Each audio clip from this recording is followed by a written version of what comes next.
नमस्कार दर्शक बंधु, आज हूँ 2 जानुआरी शुक्रवार। चलतु आज दिनर किछि मुख्य खबर उपरे नजर पकाइबा। प्रथमे रही मात्र 3 मासर शिशु सह दुष्कर्म, मानविकतार सबु सीमा टपिगला निशाशक्त संपर्कीय। मध्य प्रदेश मोरेना जिले में मात्र 3 मासर शिशुकन्या सह दुष्कर्म भली एक अत्यंत लज्जाजनक तथा हृदय विदारक घटना सामना को आसीची, जहाँ शुणिले जे केही भी स्तब्ध होइजिबे।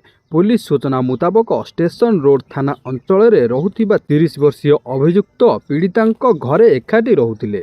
तेबे मंगलवार द्विप्रहर में शिशुटी शोइथिबा बेले मद निशारे थिबा अभियुक्त खाइबा खुआइबा बाहानारे ताकू जोर जबरदस्त उठाई पाख रूम को नहीं जाइथिला। परिवार लोके बारण करथिले मध्य से शुणी नथिला। किछि समय परे शिशुर कांद शुणी घर लोके दौड़ी आसिबा बेलकु अभियुक्त फेरा होई जाइथिला। वर्तमान शिशुटीर अवस्था संकटापन्न थिबारु जिला हॉस्पिटल रे चिकित्सा चलीछि। पुलिस तत्परता देखाई अभियुक्त को गिरफ करिछि। समाज रे बढ़ुथिबा एभली विकृत मानसिकता प्रति सजग रहिबा निहाती जरूरी होई पड़िछि। परवर्ती खबर, बदलिला सीबीएसई परीक्षा तारीख। जानतु केबे हेब दशम और द्वादश एही विषय परीक्षा। सीबीएसई दशम और द्वादश बोर्ड परीक्षा हेबाकु थिबा छात्र छात्री मानक पई एक अत्यंत गुरुत्वपूर्ण खबर। केंद्रीय माध्यमिक शिक्षा बोर्ड पक्षरु 2026 परीक्षा सूची रे बड़ धरणर परिवर्तन करा जायछि, जहा परीक्षार्थी माने जानिबा निहाती जरूरी। मार्च 3 तारिख रे हेबाकु थिबा परीक्षा को बोर्ड अपरिहार्य कारणवशत घुंचाई देइछन्ते। नूतन विज्ञप्ति अनुसार दशम श्रेणीर तिब्बतीय जर्मान और एनसीसी भली विषय गुड़िकर परीक्षा एवं मार्च 11 तारिख रे अनुष्ठित हेबो। सेहिपरि द्वादश श्रेणीर लीगल स्टडीज परीक्षा को मासेरु ऊर्ध्व समय घुंचाई एप्रिल 10 तारिख को धार्य करा जायछि। परवर्ती खबर, आरंभ हैला ऑपरेशन सर्द हावा। सीमा पार शत्रु को थराइब ऑपरेशन सर्द हावा। आरंभ होईछि बीएसएफ रो ऑपरेशन सर्द हावा। जानुआरी शेष पर्यंत चालिबाकू थिबा एही स्वतंत्र अभियान मध्यरे सीमांत अंचल सुरक्षा बलय को अभेद्य करा जायछि। कुहुड़ी रे शत्रुर गतिविधि जानिबा पई थर्माल इमेजर एवं नाइट विजन गैजेट व्यवहार करा जाउछि। परवर्ती खबर, नुआ वर्ष रे मुख्यमंत्री को बड़ घोषणा। नुआ वर्ष रे राज्यर नुआ शासन मुख्यंकु मुख्यमंत्री को 15टी टास्क शासन प्रशासन को अधिक क्रियाशील और लोकाभिमुख करने राज्यर नुआ मुख्य शासन सचिव अनु गर्ग को 15टी टास्क देइछन्ति सीएम मोहन चरण माझी। यह मध्यरे रहिछि आसंता 2 वर्ष भितरे विजन डॉक्यूमेंट लक्ष्य हासिल। एथिपाई अग्राधिकार भित्तिरे कार्य करने को निर्देश देइछन्ति मुख्यमंत्री। 2036 ओडिशा को 5 विकसित राज्य मध्यरे आनिबा सह $500 बिलियन अर्थनीति सह समृद्ध ओडिशा गठन पाई लक्ष्य रखा जाइछि।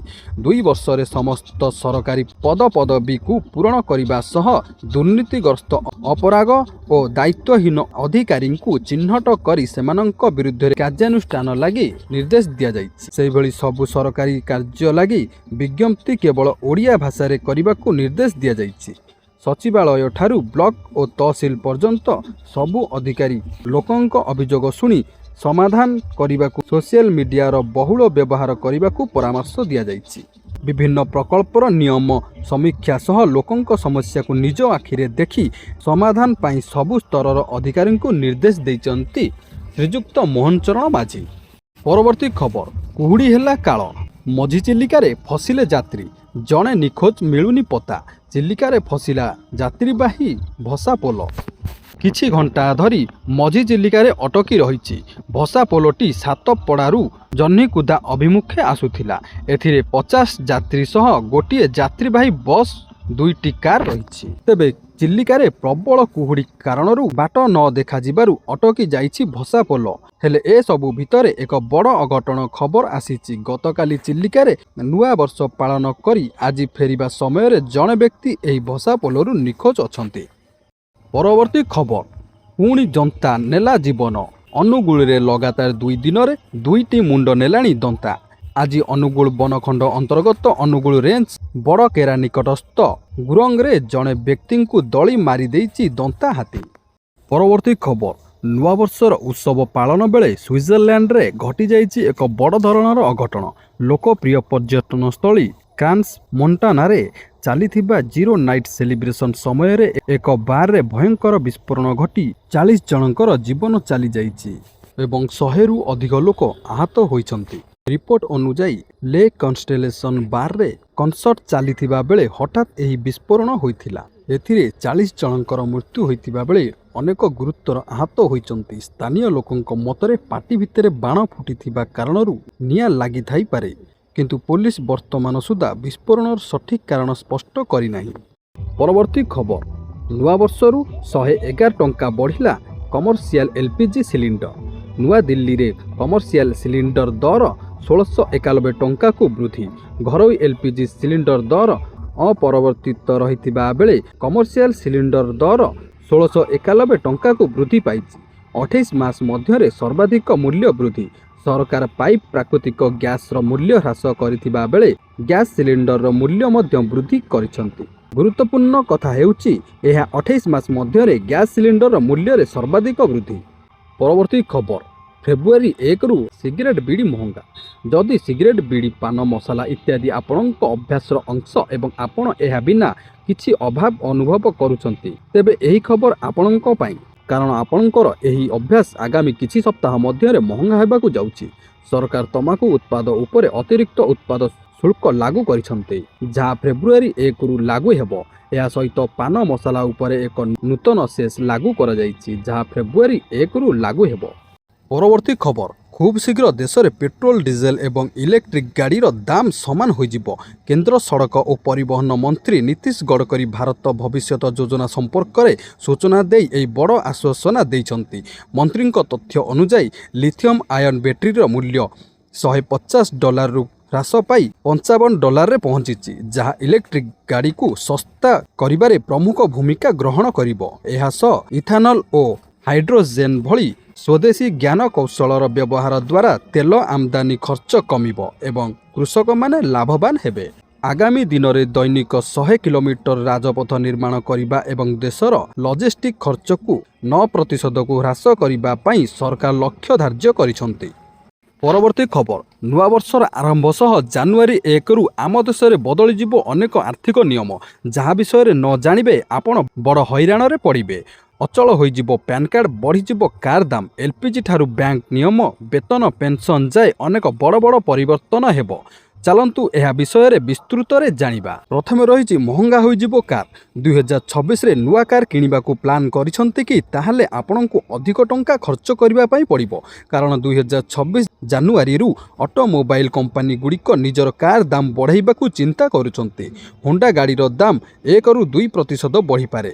ମର୍ସିଡିଜ୍ ବେଞ୍ଚ୍ ଭଳି ବ୍ରାଣ୍ଡେଡ୍ କାର୍ ମୂଲ୍ୟ 2ରୁ 3% ବଢ଼ିପାରେ। ନିସାନ BMW କାର୍ 3% ଯାଏଁ ମହଙ୍ଗା ହୋଇପାରେ। ଦ୍ୱିତୀୟରେ ରହିଛି ଅଷ୍ଟମ ବେତନ କମିଶନ ଲାଗୁ। ନୂଆବର୍ଷର ପ୍ରଥମ ଦିନକୁ କେନ୍ଦ୍ରୀୟ କର୍ମଚାରୀ ଓ ପେନ୍ସନଭୋଗୀମାନେ ଅତି ଉତ୍ସାହ ସହ ଅପେକ୍ଷା କରିଛନ୍ତି, କାରଣ ସରକାର 2026 ଜାନୁଆରୀ 1ରୁ ଅଷ୍ଟମ ବେତନ କମିଶନ ଲାଗୁ କରିପାରନ୍ତି। ଯଦିଓ ଏହାକୁ ଲାଗୁ କରିବାକୁ ଅଧିକ ସମୟ ଲାଗିପାରେ, କିନ୍ତୁ ଅଷ୍ଟମ ବେତନ କମିଶନ ଲାଗୁ ହେବା ପରେ କର୍ମଚାରୀଙ୍କ ଦରମା ଓ ପେନ୍ସନ 2026 ଜାନୁଆରୀ 1ରୁ ହିସାବ କରି ଦିଆଯିବ। ତୃତୀୟରେ ହେଉଛି EPFO ନିୟମରେ ବଡ଼ ପରିବର୍ତ୍ତନ।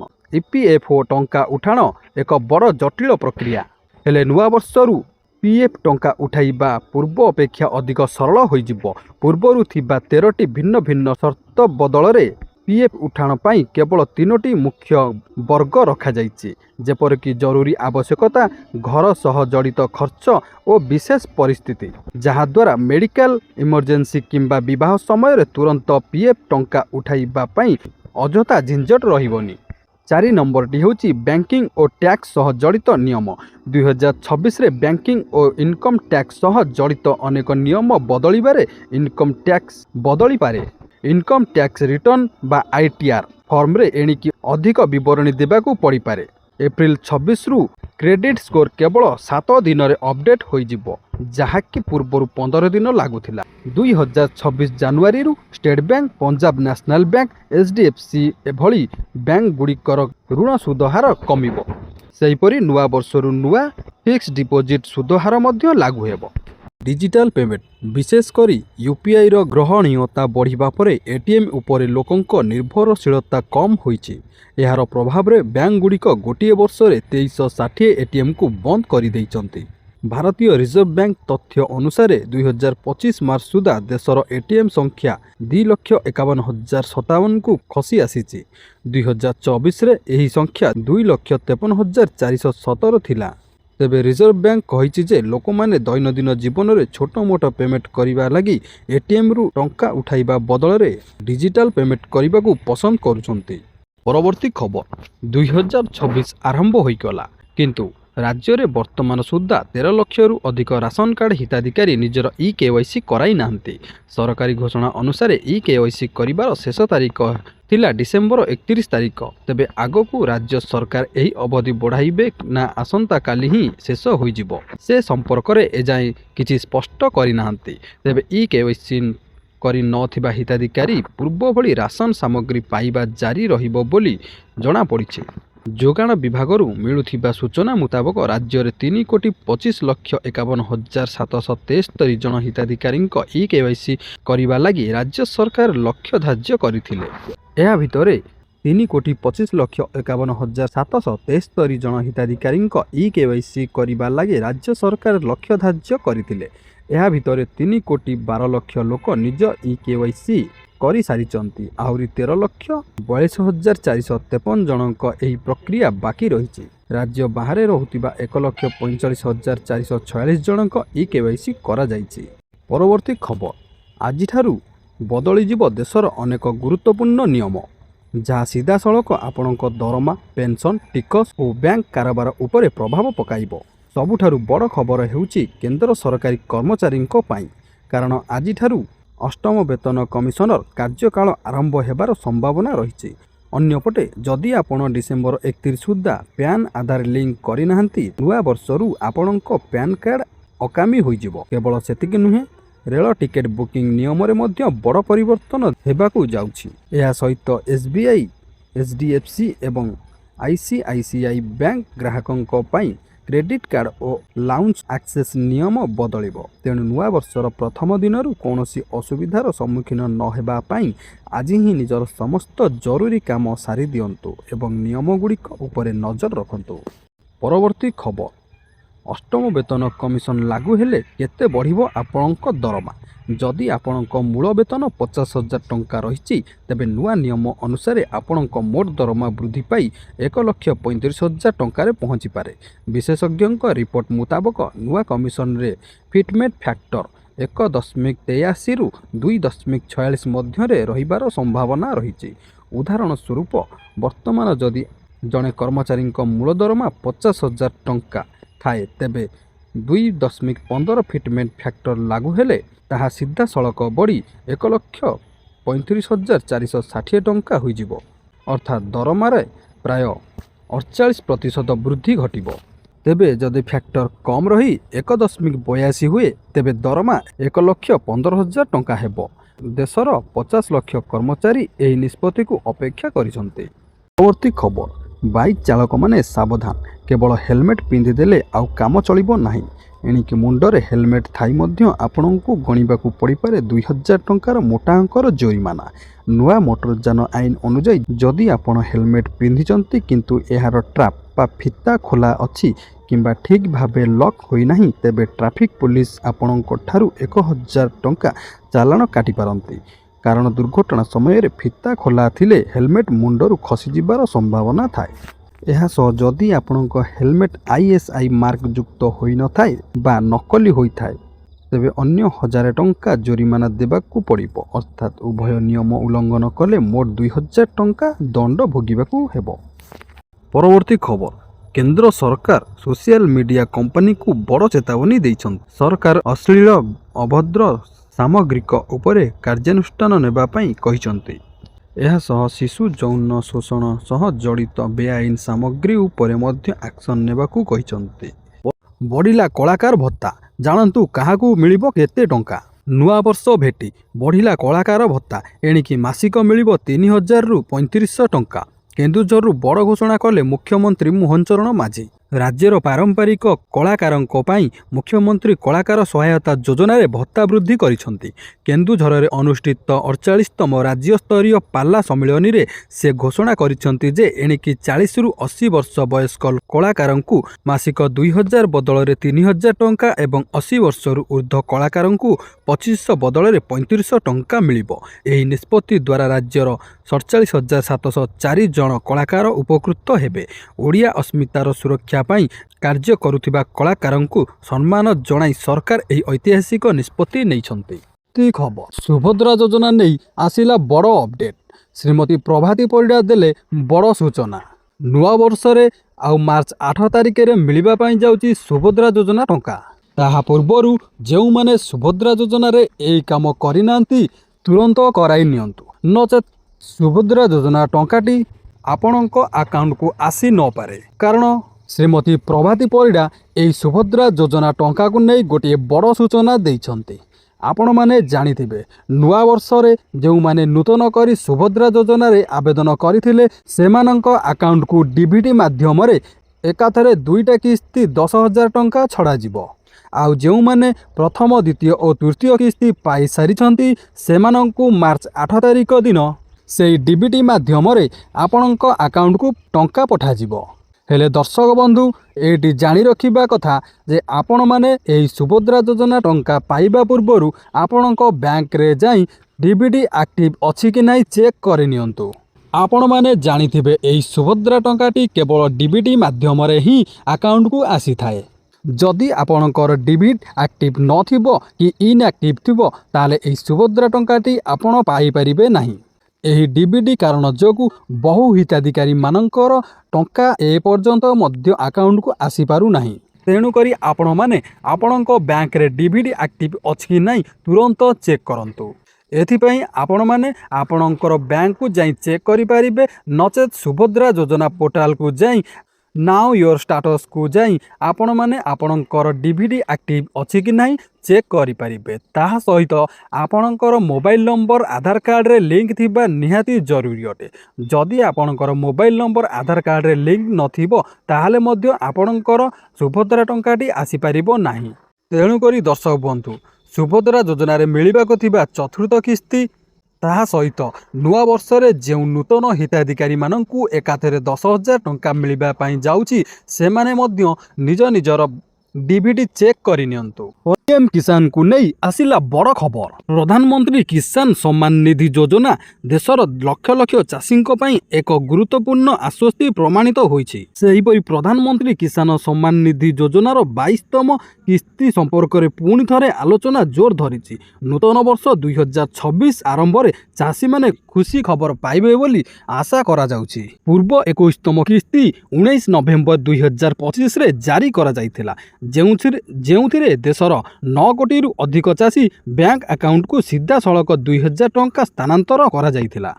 तेबे सरकार पूर्वर स्पष्ट कर सारिचंती जे जदि जड़े चाषी एही योजना अनुजाई आवश्यक शर्तावली पूरण करिबारे विफल हुअंती तेबे सेमानंकर किस्ती को रोकी दिया जाई पारे। तेबे प्रथमे रहिछि ई-केवाईसी पूरा होई नथिले सरकार ई-केवाईसी को बाध्यतामूलक करिसंती। जदि आपणकर ई-केवाईसी असंपूर्ण थाए तेबे परवर्ती किस्ती आपणक अकाउंट रे जमा हेबो नाही। द्वितीयटी हेउची जदि आपणक बैंक अकाउंट आधार सहित लिंक होई नाही किंबा डीबीटी सेवा सक्षम होई नाही तेबे टंका स्थानांतरित हेबो नाही। ताले दर्शक बंधु पीएम किसान रो 22तम किस्ती मिलिबा पूर्वरु आपण एही सब काम गुडी को कराई नियंतु। परवर्ती खबर ई श्रम कार्ड थिले मिलिबो बड़ फायदा। खाता को आसीबो 1500 टंका सह मिलिबो 2 लाख टंकार बीमा। केंद्र सरकार ई श्रम योजना अधीन रे असंगठित क्षेत्रर श्रमिक मानक मिलुछि एकाधिक सरकारी सुविधा। एही कार्ड थिले हिताधिकारी को 2 लाख टंकार दुर्घटना बीमा, 60 वर्ष पर मासिक 3000 टंका पेंशन एवं 1500 टंकार आर्थिक सहायता मिलिबार व्यवस्था रहिछि। 16 रु 59 वर्ष बयसर जेकोसी श्रमिक जहाँक मासिक आय 15,000 टंका रु कम सेमाने एही योजना रे शामिल होई परिबे। एही सुविधा पाइबा पाई आपण eश्रम.gov.in पोर्टल किंबा निकटस्थ जनसेवा केंद्र रे जाई पंजीकरण करि परिबे। आवेदन पाई केवल आधार कार्ड और बैंक खाता नंबर आवश्यक। ଯଦି ଆପଣ ଏଯାଏ ପଞ୍ଜୀକରଣ କରିନାହାନ୍ତି ତେବେ ଆଜି ହିଁ ଆବେଦନ କରି ନିଜ ଭବିଷ୍ୟତ ସୁରକ୍ଷିତ କର। ତେବେ ଦର୍ଶକ ବନ୍ଧୁ, ଏଇ ଥିଲା ଆଜି ଦିନର କିଛି ମୁଖ୍ୟ ଖବର। ଆପଣମାନେ ଡେଲି ଏଇଭଳି ଅପଡେଟ୍ ପାଇବା ପାଇଁ ଚ୍ୟାନେଲଟିକୁ ସବସ୍କ୍ରାଇବ୍ କରି ପାଖରେ ଥିବା ବେଲ୍ ଆଇକନ୍କୁ ପ୍ରେସ୍ କରନ୍ତୁ। ରହୁଛି, ଜୟ ଜଗନ୍ନାଥ।